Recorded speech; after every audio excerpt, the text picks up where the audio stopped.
Hello, and welcome to a special SG Squared. Pastor Steve Gladen and his guest, Dr. Bill Donahue, recorded this episode at this year's Lobby Gathering event.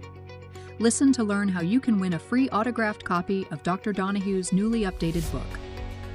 Dr. Donahue and Steve Gladen each have over 25 years of small group ministry experience to encourage and equip listeners like you to lead small group ministry. So let's listen and learn together. Hey everybody, welcome to SG Squared, Steve Gladen on small groups, but I'm not going to be doing all the talking. I got my friend with me, Dr. Bill Donahue, and we'll introduce him in just a hot second, but I want to let you know that in today's podcast, we're going to be doing some giveaways of Bill's new book that is coming out, How to Lead Life-Changing Small Groups.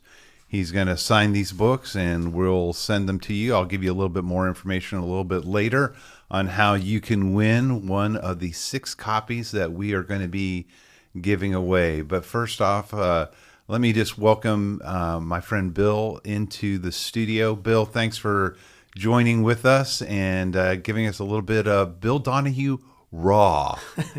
Yes, that's exciting. I appreciate that. Good to be with you again, Steve. It's good to always connect and to be at the lobby. And it's just an amazing group that comes together of people whose passion and heart is building group life as a means of building community, helping people grow spiritually, doing all the things we know that groups do. And when I get to talk about that, especially with you, I've learned a lot from you as well over the years and your team and your work. So it's fun to be here to do this. If you don't know Bill, if you're a new listener or you may be new to groups, it's going to be exciting because this is what we call the OG. He is, some of the originals. He would be the GOAT of small group ministry. He has been around for, I don't want to say forever because that makes us sound very old. Sound really like wheel me in. But we know that's not true, but there's a lot of wisdom. And he's got numerous books, but we're going to focus on how to lead life-changing small groups, which is just rolling out with Zondervan. And it's just got a lot of great information. For those of you who are small group pastors, this is going to be a great book that you'll want to give to each one of your small group leaders. But Bill, high level first, talk to me about your family. You're in a life stage of being an empty nester, but talk to me about, your wife, how long you've been married, just everything like that, and make sure that Gail's going to like everything you say. Yeah, no, don't let her listen. No, that's great. I have an amazing wife. We're right around 38 years, moving closer to that 40-year iconic mark, and just have enjoyed so much of our life together, worked through struggles and challenges like every marriage does.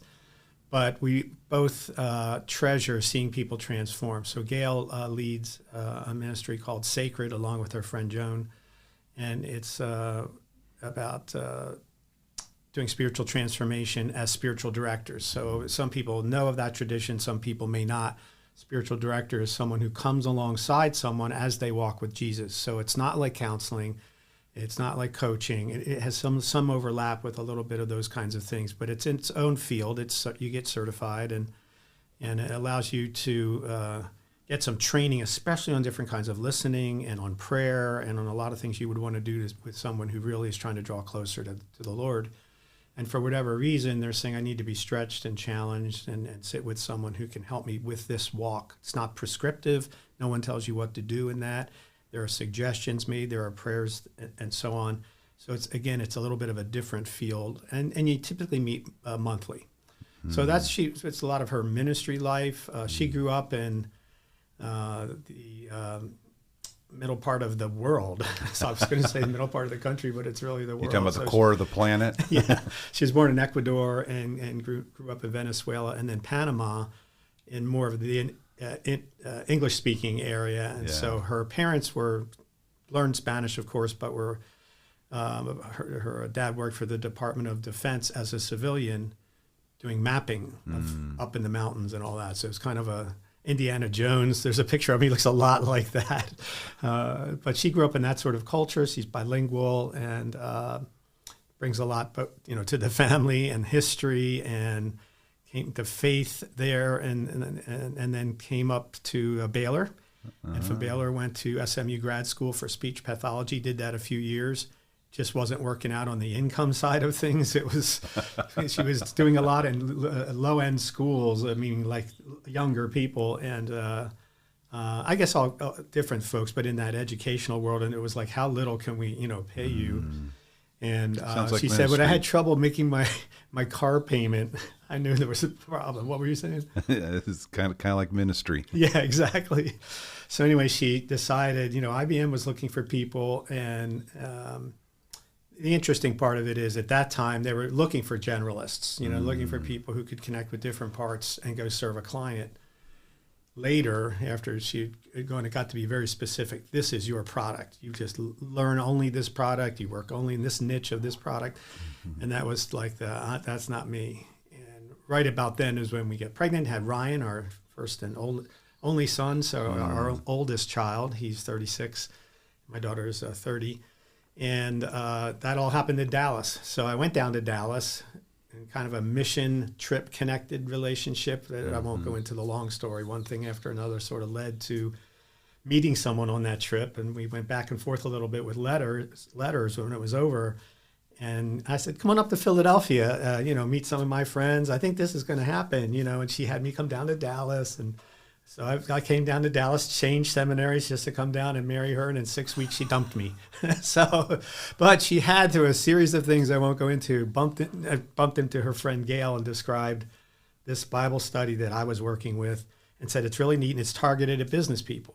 And maybe you and some of your friends would, or whatever colleagues might be interested who are Christians. And she says, I never go to stuff like that. I only go to stuff from my church. I just knew the leaders in our church. I trusted our church. This was kind of an off group, not weird too much, but just different group.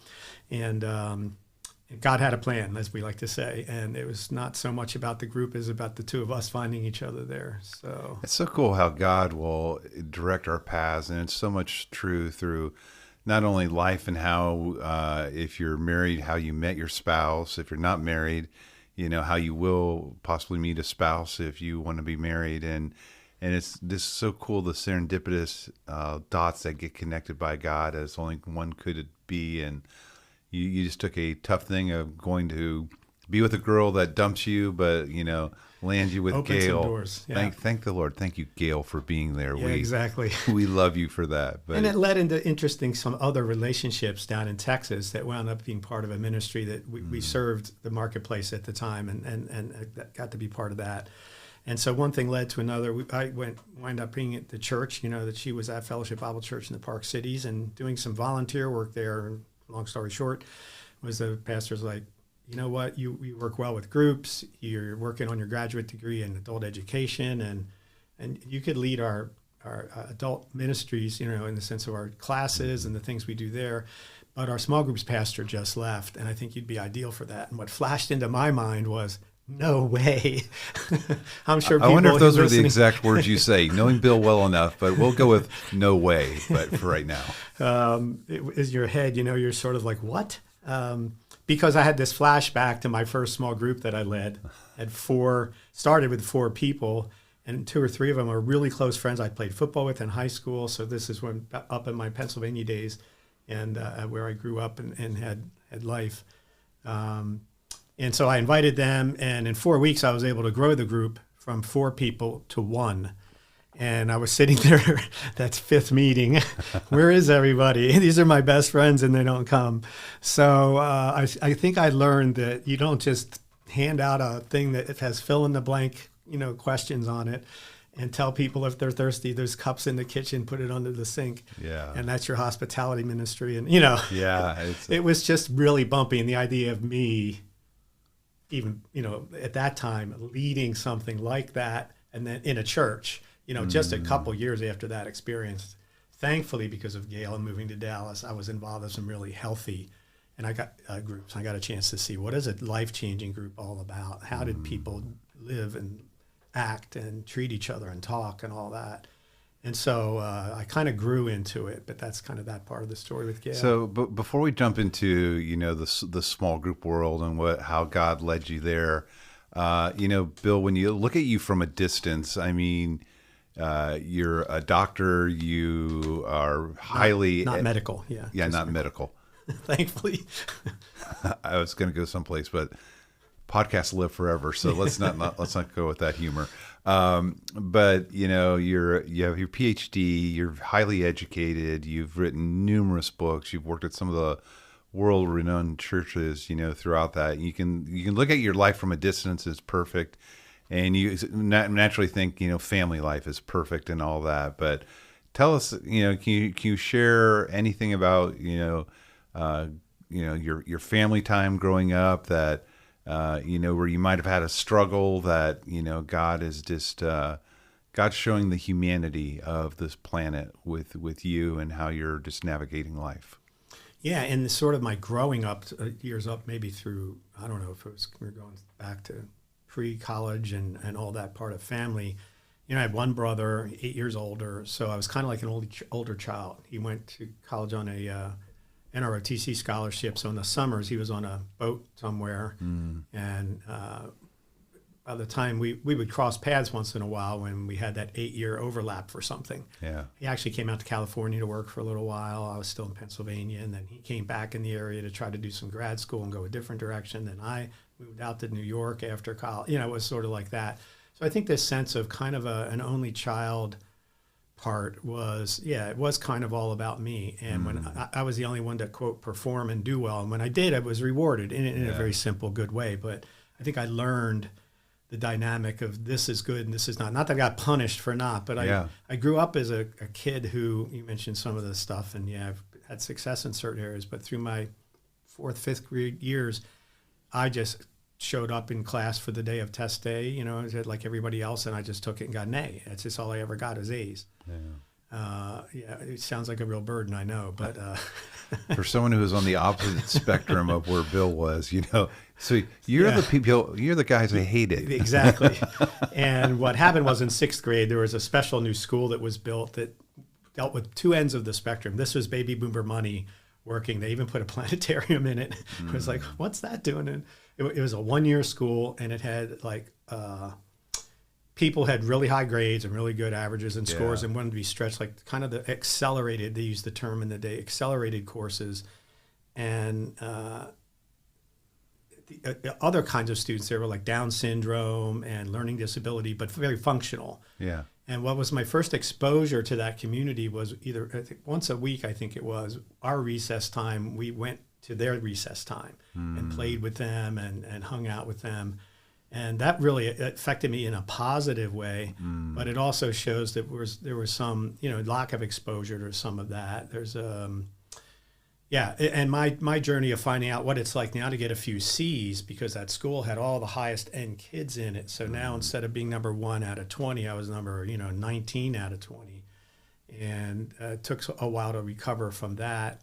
And I think all that was just sort of a mix of what really is good. Yeah. What gets rewarded? What is, you used to get a quarter for every A, kind of thing. And, but then I would have these experiences and think, I must not be, do I belong? Like the question we all ask in different areas of like, do I belong in this space with these other students who are clearly MIT types mathematically and things like that? So that was, I would say, that part of my life.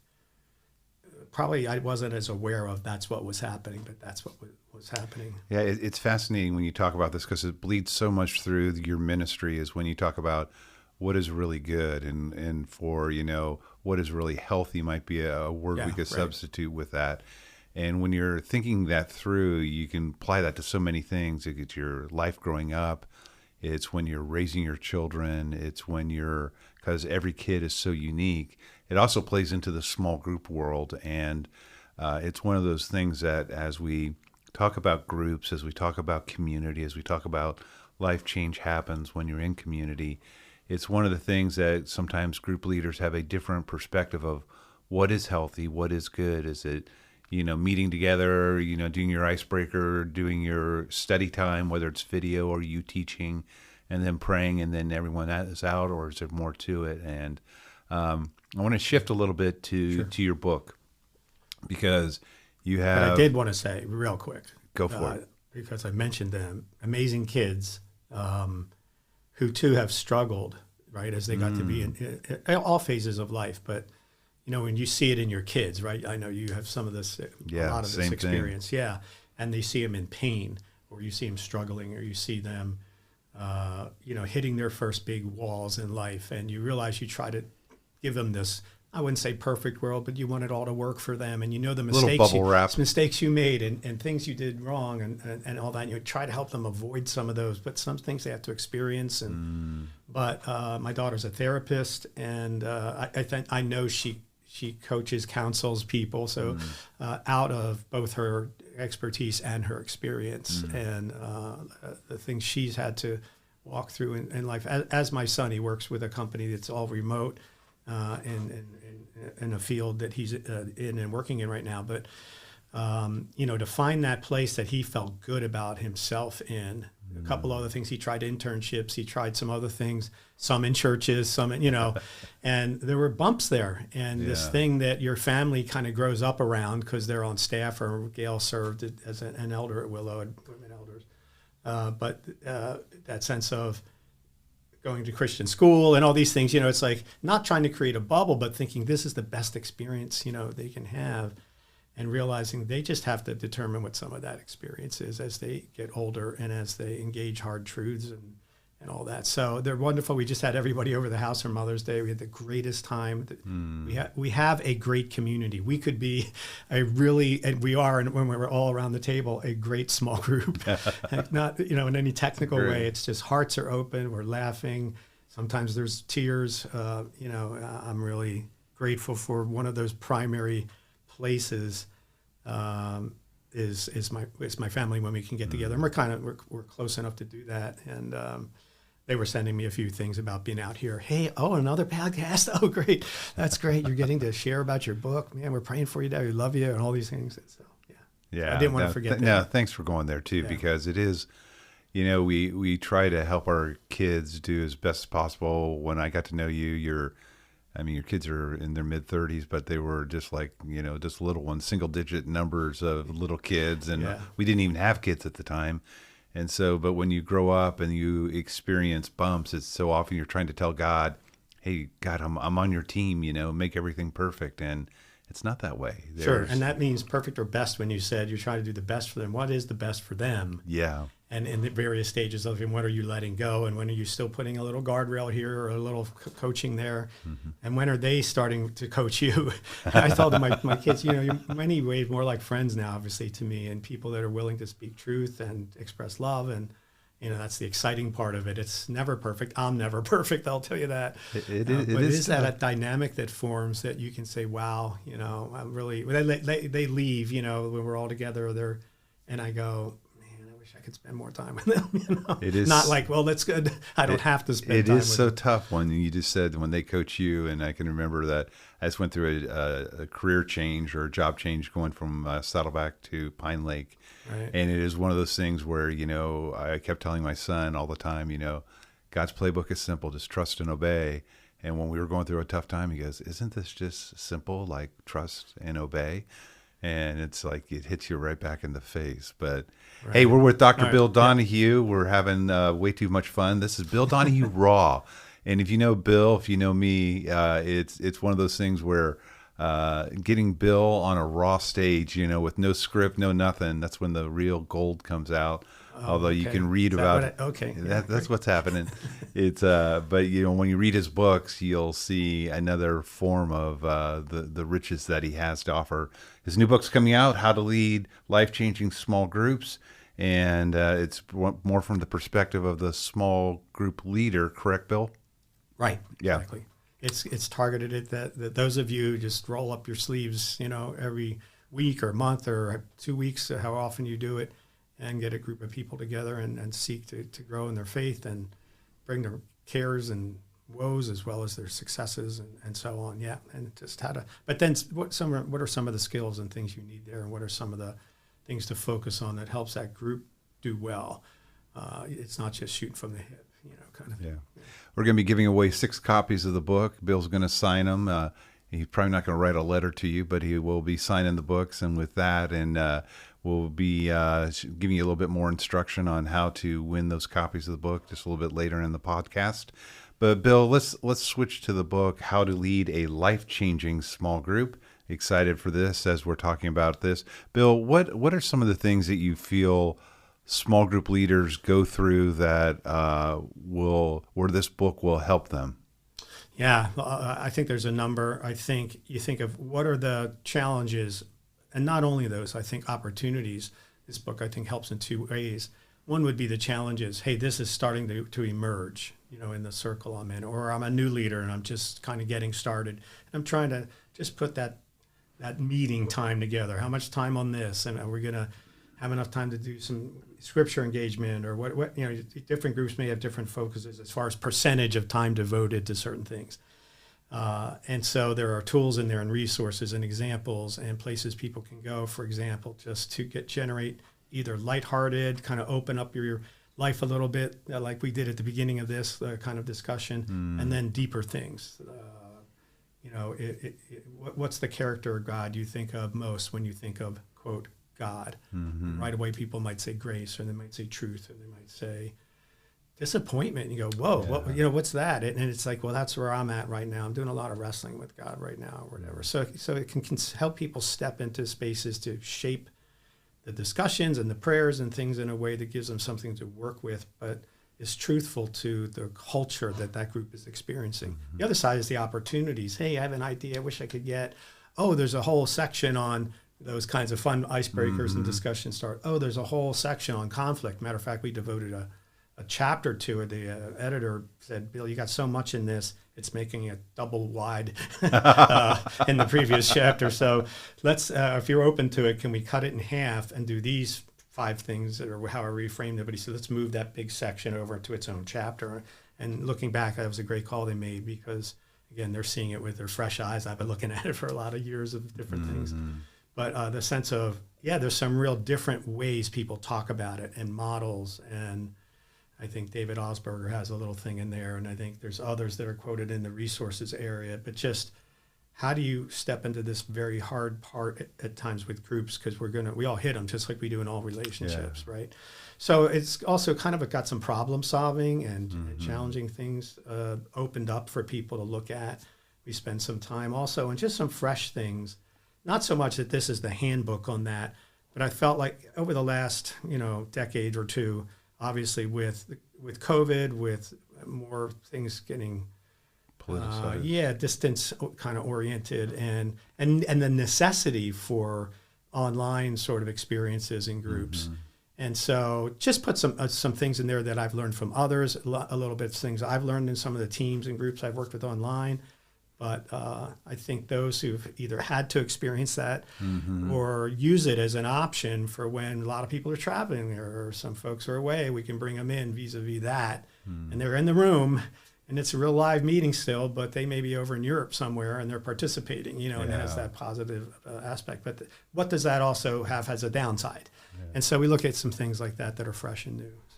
So for those of you that don't have the book yet, it's got, each chapter just has a phase that your groups go through that you could learn so many different pieces. Bill mentioned conflict, and so often it's scary to go towards conflict, but you can grow and be healthy in so many different ways. But Bill, what coaching would you give to maybe a new small group leader and maybe a veteran small group leader that would help them out? Just in general? Yeah. Okay. Well, I think the thing that can help, I think, any leader out is, one word comes to mind is preparation. Yeah. I remember a phase in my life, I was very busy. I was leading a group. It was a long time ago, and it was like I was driving to the meeting, and on my lap was the study guide. And every time there was a stop sign or a red light, I read and put a couple of notes in. And, I just didn't put sometimes much thought, and I was shooting from the hip and kind of winging it. I think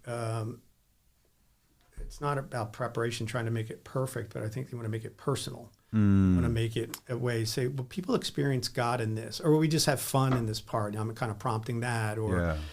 And so that sense of preparation. Second is shared ownership, even if it's not shared leadership yet, but shared ownership. And I know your model really leads into that at Saddleback, but the idea that people can step in and have a role, so to speak, or some area of responsibility that they think about. They're not just sitting there letting you come up with all the ideas. It's spread out that way. And I think that kind of level of participation allows people to go, yeah, okay. And to coach them, that's a good word you used. Say, hey, we'll connect during the week and we'll come up with a good question about that. Maybe even find a way to process it. We may want to break up in a smaller little groups of 3. Or we may want to, and again, this is a place where we go online. That's going to look a little different, but can be done. Yeah. Put people in chat rooms and things like that. But, just the combination of that sort of being ready for, and then inviting as much participation as possible, and then giving feedback to each other about that. And so that we all grow in our ability just to be better people and to grow better and to learn relationships. Oh, and by the way, grow in Christ, and maybe as a leader starting to look across the room and going, boy, this person, not just because of their answers, but just their way about them, the way they talk to people, they might be someone someday. So those are the things I say, whether you're just starting out or whether you've been around the block. Sometimes when you're around the block a lot, you figure, I've been around the block a lot. I know how this goes. You get a little sloppy. You miss creativity and some opportunities there. And that's why the shared leadership piece jumps in a little bit. If you have a partner and you say, hey, let's brainstorm about, this, what we want to talk about, whether it's a theme or a curriculum or whatever, and you get some feedback about it or you get some input and you go, wow, I never would have thought of that by myself. So. When you talk about in the book, measuring group progress, is there a piece that comes to your mind about what you are measuring and what you are seeing with individuals? I know that there's many different avenues you can go with that. I know that with we always are sharing with group leaders, and you're not trying to guilt them to saying, hey, I've got 9 souls, or as you said, 4 souls in your first one as a group leader when you're dealing with, you're starting a group and you're feeling nervous, you're feeling, what do I do? I love the first part of this book on how it will guide you through those awkward, bumpy things with you leading a group. But you're also at a point too where there's some biblical responsibilities too, because you have these souls with you, and I love how you're always stating, you don't have to be perfect, but you need to be personal, because that will help you have the stuff that you need. But are there some things that you would want to say to those that are maybe leading a group, or even to a small group point person who's navigating the groups? And churches are always trying to say, what's the progress? And so often progress is built on how many groups do you have? And, sure. And that's sometimes can be a very much you a must false be really positive. good at it, because, wow, they're really adding more. But then you see the kind of group, right? Yes. And you realize I have a different way of measuring. And Sure. I'm glad you brought that up, because in earlier editions of the book, we did a little bit, but I think it opened that up a little more. And I'm actually turning to the page because I don't have all the verses memorized and all the way, kinds of things. Bill, I'm so disappointed that you don't have the whole Bible memorized. I mean, you were my go-to all the time. Well, that's a shame. But just the general value of feedback. I put a little section in there, and I mentioned Sheila Hain and her co-worker together wrote a book called Thanks for the Feedback. And they really talk about is the idea in what gives you an openness to both giving and receiving feedback. And they talk about sometimes we don't want to get, or it's hard for us to receive it, and they pick 2 or 3 areas out, and I don't need to do a teaching session here, but they certainly have one area of it is just the person, who it's from. It could be from you, Steve, and I go, wow, this is wise Steve, who's led this ministry and all that, and you may be saying some things to me, and I'm kind of taking it and giving, so thanks for sharing that. But if I was across the room with Larry or Susan, who said the exact same words, could we do this a little different in the group next time we do it, whatever, and there's a party that says, sure, and then you think, loser, but not really. But there's that piece. The other part they talk about is the identity that you have with it. There's the like, this is my baby. You know, this is me. So this thing I put together, why wouldn't you like it? You know, I spent this time, I organized, especially if they say it to a leader who spent maybe, you know, a good amount of time on preparing and getting a lesson ready from a source and thinking about where can we connect relationally and all those things. And then someone comes in and basically disagrees with them on every point, or the discussion gets hijacked, you know, a little bit, and others are starting to do some things that actually you want them to do, but it was in the middle of your thing, so you can only see the dark side of that, like, you know, right? And so she talks about how that is, again, that's a barrier to you, the actual situation. And then she talks, I think there was a third one about, the idea of confronting these triggers. There are truth triggers, relationship, we talked about triggers, and identity triggers. So some is truth trigger. I'm just telling you the truth. I'm just saying the plane landed at the airport. I'm not telling you I like the plane or anything, but when people have a trigger around something related probably to you or to it, the system we're working in, we right away go to that trigger that just says, you know, that's just maybe your truth. And then so people go, yeah, well, the Bible says this, and they pick the verse that works for them, and all of a sudden we're off track. And she just warns against how we can drift into these triggers that get us into these spaces that aren't healthy. And so how do you measure then? What is healthy? You've mentioned that word. It's a great word. And typical categories you can start with, especially if you're a newer leader, is just qualitative and quantitative. You know, what's the hard data? Are people showing up at meetings? Or, you know, if we agree we want to do a little reading ahead of time and we don't, you know, it's just, we know that. It's just a fact. No one hates anything. It's just what it is. So you do things like how many members are in the group, meeting times, location, you know, materials. Are we using things that are helpful? Are we accomplishing our mission as we do it for our group and as it connects to our church? You know, those are things that are very straightforward, more tactical. The more qualitative ones would be things around relationships. How do we process conflict and disagreements? When I'm even observing that as a leader and I see some people that are clearly a little edge there going on, how's that being done? Is it done in a way that's a little spiteful? Does it have an edge? Is it sarcastic on the outside, but really deep down you can tell this person's not liking the one they're sitting next to? So maybe we need some work there, but it's those soft areas that can easily get damaged and bruised. So another way to think about it is what's happening inside the circle and what's happening outside the circle. So inside the circle is just kind of stuff we were just talking about, that quantitative, qualitative, is doing certain things that we can sort of measure. And then we're doing things that are more about the tone, the culture of the group, the relationships in the group.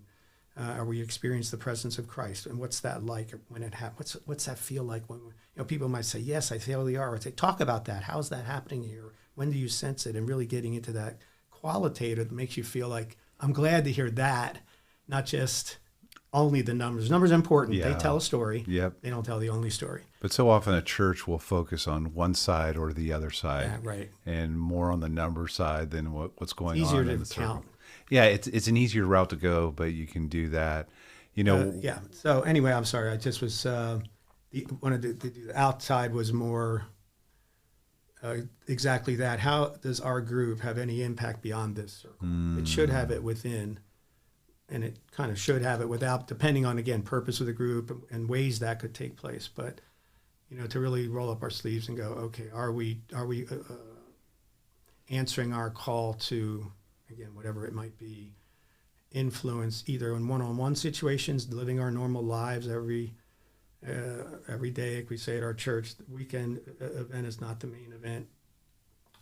Our everyday lives is the main event. That's the thing we're living in every day, and it's the same kind of thing in a group.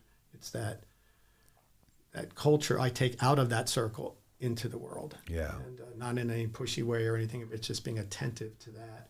And that's harder to train, harder to practice than it is to just, say we memorized our key verse this month, which is a good thing, but yeah. So I want to really encourage you. You may be leading a small group ministry, or you may be leading a small group.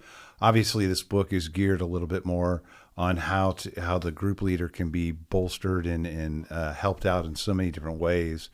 But this book, How to Lead a Life-Changing Small Group, you could also, from a small group leader point of view, which I tend to run in that lane a little bit more, this book is valuable for you because you've got to interface with your coaches or your small group leaders. And this book will give you plenty of tips on how to make that experience far more better. I want you guys to have a copy of this book, and even better, Bill has been gracious enough to donate 6 to the cause of the Small Group Network. If you want to email me at steve@smallgroupnetwork.com, if you are the first person to say, I want Bill's book, and if you are the first, third, fifth, 7th, 9th person, or the 11th person, we'll go the odd numbers right now. You can get a copy of Bill's book for free. It's going to be signed by Bill Donahue himself. And you just give me an address where we can send it to, any place on the planet. We will send it to you. But so appreciate you, Bill. I appreciate the decades and decades and decades of life being with you and your ministry. There's so many great books you've written. Do you have any closing thoughts you want to say to those that are listening? Yeah. I think, and this is not to sort of be coy with this or overly simplistic, but someone asked me a similar question yesterday. And I said, it's sort of like we have all these struggles and challenges. At the end of the day, the question was sort of about what do you focus on? And I think they were thinking strategically or other kind of things. Should I do more of this or less of that, and so on? And I remember getting this from others through the years. And I would say, love. The answer is love. And love your people. Love your people that are shepherding you. Love the people you're shepherding. Love the people in your life and in the sphere of your world. But when you love and seek to genuinely love, and that takes work. I am trying to work on that. To be better lover. Better lovers. I used to ask this question in a group, in a conference sometimes, or a workshop. I'd say, hey, tell you what, little icebreaker kickoff. I want you to fill in a blank. It's called Leaders Are Blank. I'll give you 30 seconds. And they would write. And I said, just pick a couple words. And then I'd ask them to raise their hand. Strategic, called by God. And then there are all these things that were definitely true. Yeah. No one ever would say lovers. Yeah. And that's a mirror thing too, right? Always looking, is that really the thing when I walk out of the room or when I walk away from a conversation, did I really think about how to love this person better and share that love and model that love, or that was my agenda? And that too often that's true, but is my agenda, did it take over? And so I'd just say, wherever you are on the trail, pause and say, how would it be to show love either directly to this person or to those around this person or in our group in a way that not only can I express it, but remember I'm modeling it. And that younger leaders and even group members, of course, are kind of checking boxes on things, right? And it's kind of a comeback to, and Jesus does in the John 17 when he prays, John 13 through 17. Yeah. And he starts with love, early and he talks about this is how you'll know you're my disciples, right? And a new command I give you is to love one another. And the new part, as we know, is as I have loved you. Oh, that's a pretty high standard. But at the end, it's the last thing he covers in the prayer. I want them to have the glory, Father, you and I have. I want them to have the truth that you and I have. I want them to have the love that you and I have. And so you look at the love of the Father and the Son, and that's a high standard, but that's I think, a thing that we can always back up and say, I can work on that. We can talk about that. We can pray about that. We're better listeners when we're lovers. We're better learners when we're lovers, all those things. So that's where I would maybe leave it. So. What a powerful word. I mean, I'm glad you didn't do an altar call, because I had to raise my hand and say, anyone knows me listening to me knows I'm working on the learning side of this. I don't have this one. I didn't just check that box 20 years ago. But how great that each one of us would want that. If someone said, Steve Gladen is blank, fill in the blank. And Bill I have a person that talks too much. What do I do? Well, first love them. Yeah. And they look at you like, seriously? Yeah. There's a lot in there. But anyways, hope you enjoyed this time. I love this guy. He obviously has tons of books that you can Google and, find out more about the resources that he has with that. But his new book out, How to Lead a Life-Changing Small Group, is available. It'd be something that you definitely would love to give to each one of your leaders. that are, handling your groups, but also for you, the point person. I'd really encourage you to read it and use the principles in there to make better leaders and make better coaches. We're giving away 6 copies. Email steve@smallgroupnetwork.com, and we'll take on the odds 1 through 5, 7, 9, and 11. We'll take those people. You give us an address, we'll send it to you, and we love you guys. Thanks for joining us here. We're in the lobby, our lobby event, and it's just been great to have you here with us, Bill, and blessing the people. And just thanks so much, and God bless everybody. Thanks. Thank you for listening. And don't forget to subscribe wherever you listen to podcasts. If you'd like to go deeper and get more resources, or join the Small Group Network, just head over to smallgroupnetwork.com. We'll see you next time.